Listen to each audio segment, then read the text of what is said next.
Hi friends, మీకోసం ఈరోజు breakfast రెసిపీతో వచ్చేసానండి. అదేంటంటే మైదా పిండి వాడకుండా పునుగులు చేశాను.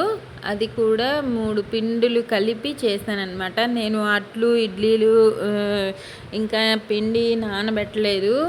దానికోసము అట్ల కోసము, ఇడ్లీ కోసము, లేకపోతే వడ కోసము పిండి నానబెట్టలేదు కాబట్టి ఈరోజు ఇలా ఇవి ఈజీగా అయిపోతాయి, టేస్టీగా వస్తాయని చెప్పి చేశానన్నమాట బ్రేక్ఫాస్ట్ కోసము. చాలా బాగున్నాయి చూడండి. లోపల దాకా కుక్ అయింది, ఈవెన్గా కుక్ అయింది. నేను వీడియోలో ఎలా యాజ్టీజ్గా చూపించానో పక్కా కొలతలతోటి మీరు కూడా అలానే చేసి ట్రై చేయండి, చాలా బాగుంటుంది.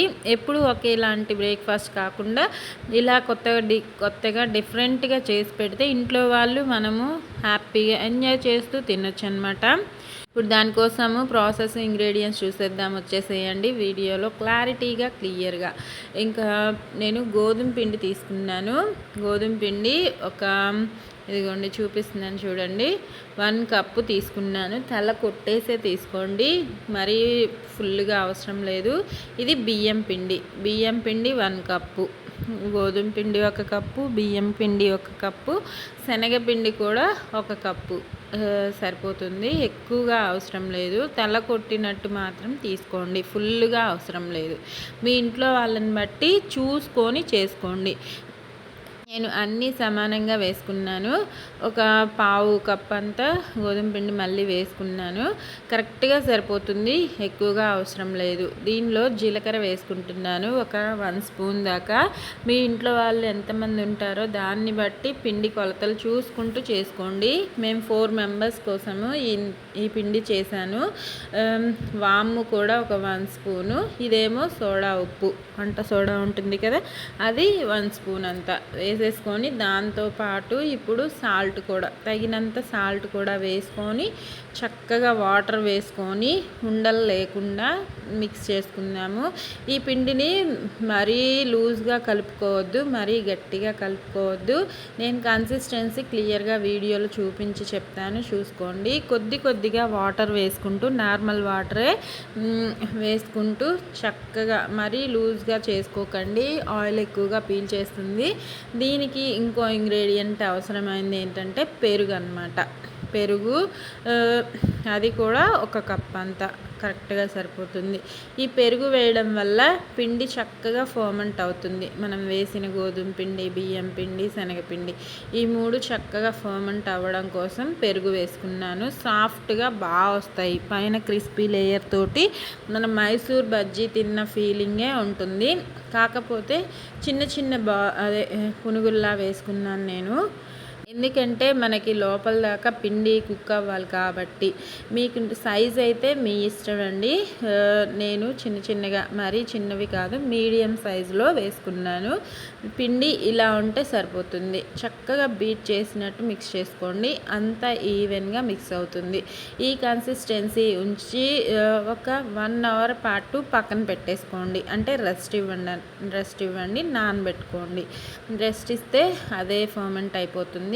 దీనిలో ఒక 2 పెద్ద సైజు ఉల్లిపాయలు, కొత్తిమీర, కరివేపాకు, 2 రెమ్మల కరివేపాకు, పిరికెడంతా కొత్తిమీర చిన్న పీసెస్ చేసుకొని, 3 పచ్చిమిర్చి మీ స్పైసీని బట్టి వేసుకోండి, మీ ఇంట్లో పిల్లలు తినేదాన్ని బట్టి, ఓకేనా.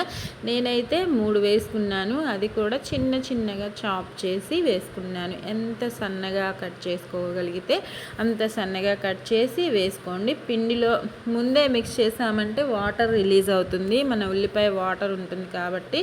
పిండి కలిపి 1 అవర్ తర్వాత మనం పునుగులు వేసే ముందు ఈ ఉల్లిపాయల మిశ్రమాన్ని మిక్స్ చేసుకుంటే మనకి వాటర్ రిలీజ్ అవ్వదు, ప్లస్ పిండిలో లూజ్ అవ్వకుండా కరెక్ట్ కన్సిస్టెన్సీలోనే ఉంటుంది.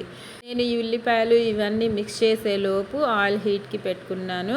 ఇంకా మీకు ఆయిల్ కూడా చక్కగా హీట్ అయిపోయింది. మీకు నచ్చిన సైజులో వేసుకోండి, ఎంజాయ్ చేయండి.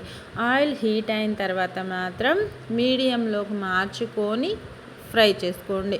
ఎందుకంటే ఈవెన్గా లోపలి దాకా ఫ్రై అవ్వాలి. పైన కలర్ వచ్చేసి లోపల ఉడకపోతే మనం తినలేం కాబట్టి చూసుకుంటూ చేసుకోండి. దగ్గరే ఉంటాం కాబట్టి మీడియం టు హైలోకి మార్చుకుంటూ చేసుకోండి. అప్పుడు మనం ఏ రెసిపీ అయినా సరే ఒక్కసారి చేస్తే మనకి దాన్ని ఎలా చేసుకోవాలో అర్థమవుతుందన్నమాట. మనకి చేసి ఎక్స్పీరియన్స్ ఉన్న వాళ్ళకైతే పూర్తిగా తెలుస్తుంది కదా. డీప్ ఫ్రై ఐటమ్స్ మనం ఇప్పటిదాకా చాలానే చేసాం కాబట్టి చాలా అదే ఎక్స్పీరియన్స్ ఉంటుంది కాబట్టి దగ్గరే ఉండి చూసుకుంటూ ఫ్లేమ్ని మీడియం టు హైలోకి మార్చుకుంటూ చేసుకోండి.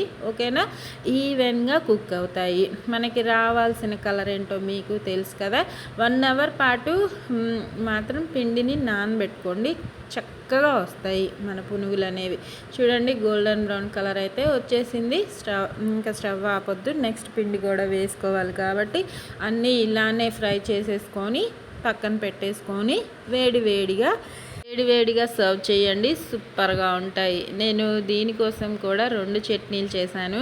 నేను ఎందుకంటే మ్యాక్సిమం ఎక్కువగా చేస్తూ ఉంటాను చట్నీస్ కానీ ఇవన్నీ. బయట ఫుడ్కి అలవాటు పడకుండా మన పిల్లలు కానీ ఇంట్లో వాళ్ళు కానీ ఇంట్లోనే బయట దొరికే ఫుడ్ మనం ఇంట్లోనే ఇచ్చామంటే వాళ్ళు బయట కొనుక్కునే అవసరమే ఉండదు కాబట్టి ఇంట్లోనే మ్యాక్సిమం ట్రై చేస్తూ ఉంటానన్నమాట. ఓకేనా? ఆరోగ్యంగా తినాలి, సంతోషంగా ఉండాలి కాబట్టి నా పునుగులైతే చూసేశారు కదా. టెక్స్చరు నచ్చితే లైక్, షేరు, కామెంటు మర్చిపోకండి. Bye friends.